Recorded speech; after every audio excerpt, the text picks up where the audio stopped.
Con 17 minutos nuevamente agradecemos, reconocemos su sintonía en todo el territorio ecuatoriano. Vamos a iniciar un diálogo con Eliseo Azuero, asambleísta por Sucumbíos, integrante de la Comisión de Participación Ciudadana y Control Social, electo en representación de la Izquierda Democrática, pero hoy asambleísta independiente.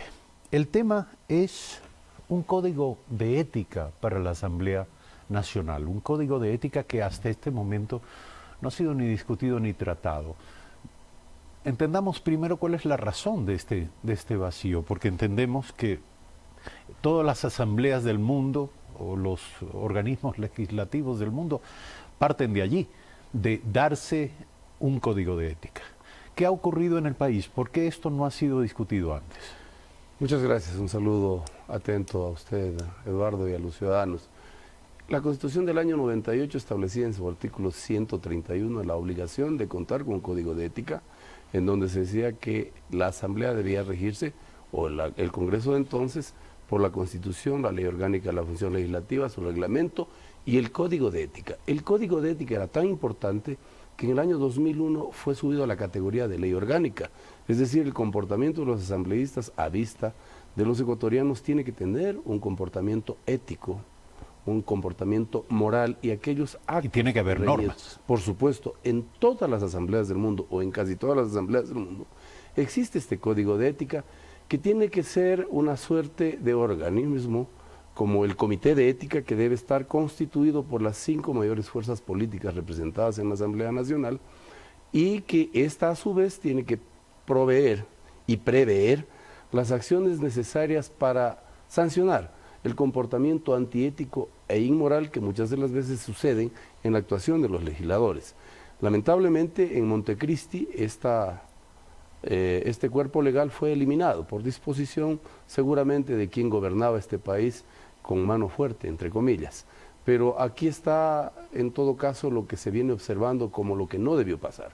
Es decir, la Constitución prevé, por ejemplo, que los asambleístas estamos impedidos de gestionar temas económicos o cargos públicos, y todo el mundo conoce que los asambleístas de los gobiernos, los que han hecho aportes o apoyo al régimen, tienen en sus provincias los cargos públicos y manejan de manera antiética, porque se habla mucho de venta de cargos, se habla mucho de porcentajes, se habla mucho de cosas que deben ser investigadas para depurar precisamente esta actividad que debe ser una actividad de patricios. Me refiero a quienes ejercemos la política, debemos demostrarle a los ecuatorianos de que estamos constituidos fundamentalmente el derecho y el deseo de servir.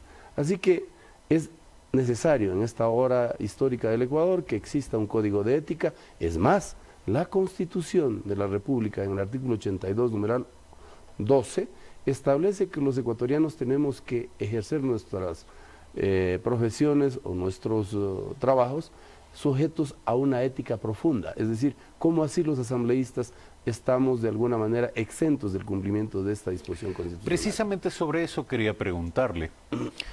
Quienes viven la decepción respecto de la política, sostienen que una de las mayores evidencias o razones de esta actitud, de esta falta de esperanza respecto del comportamiento de las élites políticas, tiene que ver con el hecho de que juzgan a los demás pero no a sí mismos.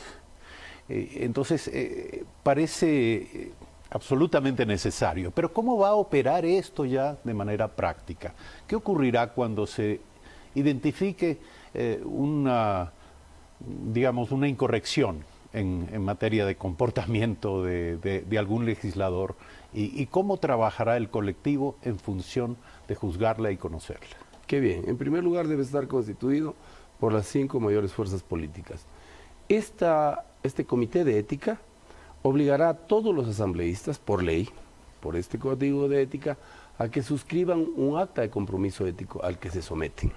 Segundo, ante acciones o ante evidencias de que existen comportamientos anómalos por parte de los asambleístas, puede el comité de ética iniciar una investigación de oficio o por petición de la 10ª parte de los constitutivos de la Asamblea Nacional para que luego de la investigación que se realice, se entregue al Pleno un informe en donde se establezcan las eventuales sanciones que irían desde sanciones pecuniarias, retiro del cargo por días, de acuerdo a la gravedad de la falta, e inclusive la destitución del asambleísta. ¿Habla usted del 10 o el 20%? No, el 10% de los miembros de la Asamblea Nacional. El 10% de los miembros de la Asamblea Tomemos en Nacional. cuenta... Esto le daría un nuevo poder, una nueva facultad a las minorías. A todos. Yo estoy hablando de que el Ecuador tiene que asistir a un nuevo diseño de la estructura moral del país. 10 años de corrupción, como nos venimos observando, y manejados inclusive por la Asamblea, una Asamblea que no hizo absolutamente nada, que estaba dispuesta a cometer cualquier tipo de desafueros y nadie ha sancionado aquello. Mire, hoy mismo se dice que hay muchos funcionarios de la Asamblea que son obligados a entregar una X cantidad de su sueldo para mejorar la condición. Se dice, no es algo que me conste, pero por ejemplo, si existiere... ¿Se les obliga a tributar a favor de qué? ¿De los partidos políticos? No, dicen que a favor de los partidos políticos, lo cual es totalmente antiético, inmoral. La gente hoy en día, hasta para poder trabajar, tiene que pagar coimas, y esto no puede continuar. Nosotros los asambleístas tenemos que demostrar que estamos en la parte importante. Es muy delicado lo que usted está diciendo, ¿sí? Porque lo dice usted es un asambleísta. Lo estoy diciendo porque me han dicho a mí. Correcto. Entonces le han dicho a usted, ¿cómo hacer para pasar del rumor a la confirmación? Sencillamente, este comité de ética, que tiene un trabajo intenso en búsqueda de un comportamiento decente de los asambleístas, tendrá que investigar pormenorizadamente, preveyendo que aquellas personas que informan de estos hechos anómalos estén protegidos por la legislación e impedir que hayan retaliaciones a posterior. Esto habla de que la funcionalidad del CAL en este momento no ha sido precisamente lo que esperábamos, porque el CAL es, de acuerdo a la Ley Orgánica de la Función Legislativa, la que puede abocar conocimiento sobre estos temas. Y hay 3 asambleístas que deben ser elegidos para poder promover este tipo de investigación. Cuando usted permite que haya un cuerpo colegiado en donde estén las 5 mayores fuerzas políticas representadas, tenga la certeza que muchos asambleístas que tienen este tipo de comportamiento pensarán 2 veces en lo presente y en el futuro sobre las acciones dolosas, malintencionadas, que pueden sencillamente malhadar la imagen de la Asamblea Nacional. Son las 7:25 de la mañana, estamos dialogando con Eliseo Azuero sobre el Código de Ética y el Comité de Ética, que sería aprobado, sería tratado en forma de ley, ¿verdad?, por la Asamblea Nacional. ¿Esto ocurriría cuándo? Eduardo, porque hay una agenda legislativa. Por supuesto. ¿Qué lugar ocupa, qué lugar de prioridad ocupa este proyecto dentro de esa agenda? En los actuales momentos, el Código de Ética presentado por quien le habla ya ha sido calificado por el CAL. Esto se deriva a una comisión especializada. Esta comisión tendrá la obligación de tratarlo en un tiempo no muy amplio, porque se impone la necesidad de tener un código de ética, y luego el CAL establecerá la agenda legislativa, por supuesto con las inserciones, los aportes que los asambleístas hicieren respecto de esta propuesta legislativa, que insisto, hoy más que nunca necesitamos, porque no es bueno que los ciudadanos perciban que quienes hacemos actividad política estamos de alguna manera exentos del cumplimiento de expresas proposiciones de corte ético y moral. El hecho de que el CAL haya dado paso a la discusión, incorporar esto a los puntos a tratar, a debatir, a discutir y a aprobar por parte de la Asamblea Nacional, implica que las fuerzas políticas representadas en el CAL de alguna manera han reconocido que tendrán que ceder en parte sus competencias y facultades en esta materia a un nuevo comité de ética, a un nuevo organismo. Yo diría que fundamentalmente obedece a la decepción de la gente respecto de lo que ha venido observando de los hechos de los últimos 10 años. Una asamblea prácticamente muda, enmudecida, una asamblea en donde prácticamente se hacía o se veía hacer, y inclusive los asambleístas han manifestado de que tenían disposiciones desde el gobierno central de no fiscalizar a sus compañeros, a los ministros del gobierno de turno. Esto habla de que nosotros, los asambleístas, tenemos la obligación ineludible de establecer una nueva normativa que nos conmine a hacer una autodepuración de las filas de cada uno de los partidos. La información que usted nos anticipó señala lo que califica de faltas leves, graves y muy graves. Entre las faltas leves consta concurrir a la Asamblea Nacional en estado de embriaguez, falta leve, hacer uso indebido de las instalaciones para actos ajenos a su naturaleza, no sabemos a qué se refiere, portar armas, ofender de palabra o atentar contra la dignidad de otro asambleísta o irrespetar con agravios y epítetos a altas dignidades del Estado. ¿Por qué estas se consideran faltas leves? A ver, es una propuesta, son faltas leves porque posiblemente ante la inseguridad que se puede generar, vamos a ir al tema de las armas, le voy a poner un ejemplo que pasó en el año 2007. Si me permite, no imaginamos a un asambleísta en estado de embriaguez y aquello... Pero pasa. Sí, pasa. Pasa, entonces hay que combinarlo al cumplimiento de la norma, que ya es la que rige el comportamiento de los asambleístas, y ahí existen sanciones para eso.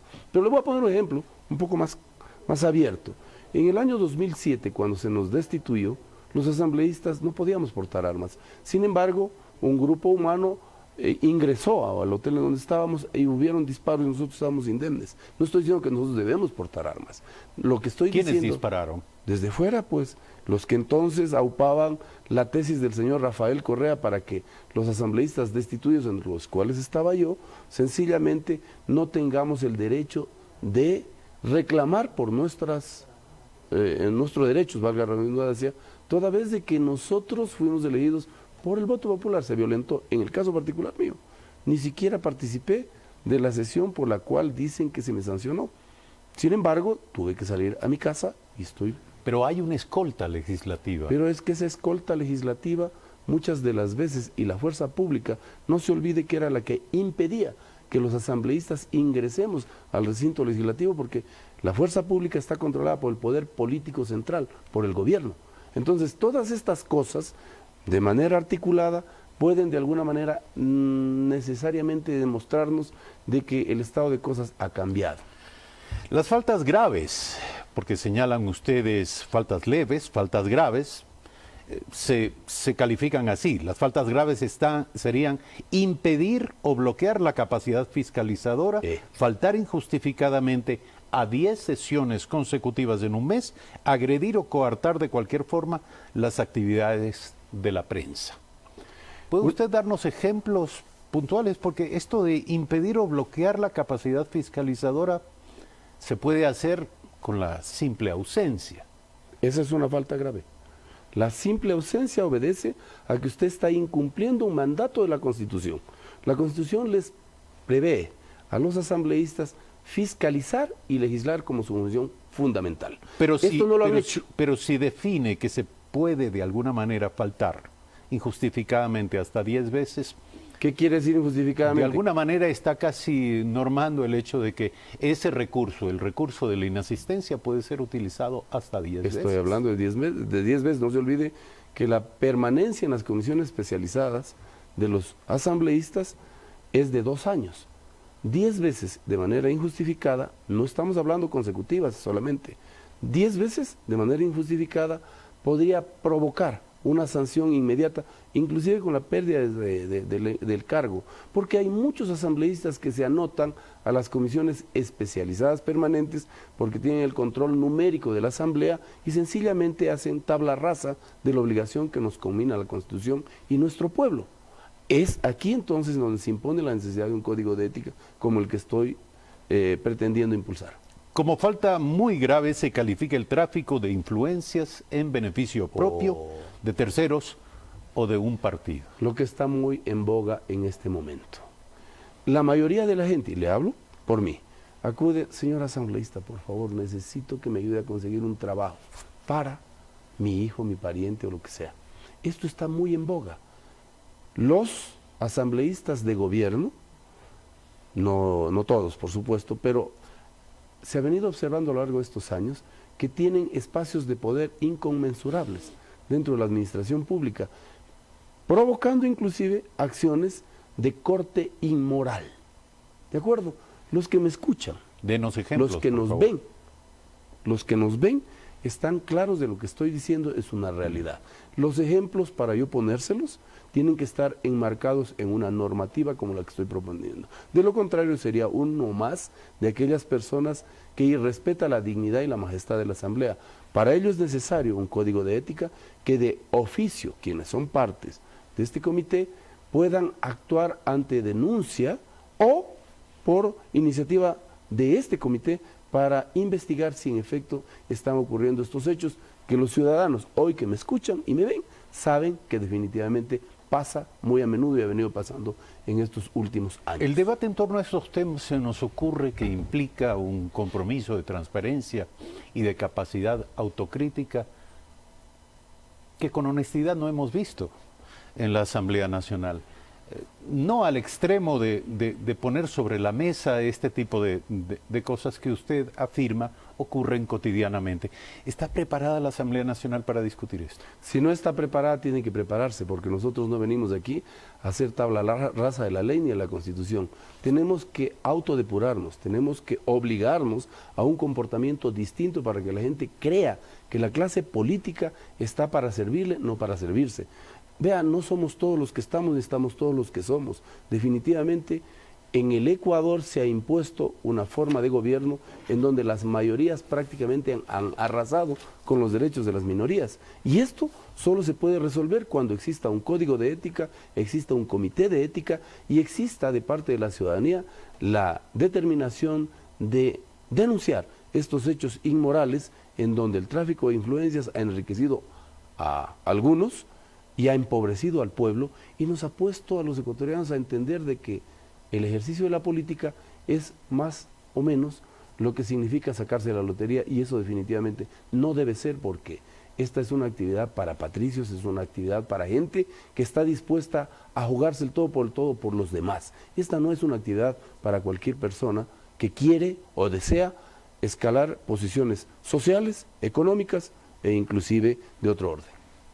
Honestamente quedaremos muy pendientes de la evolución de este debate y de la suerte de este proyecto de Código de Ética. Gracias a Eliseo Azuero, asambleísta, por sucumbíos, por su presencia esta mañana aquí en Primera Impresión. 7 de la mañana, Gracias. 35 minutos, ya regresamos.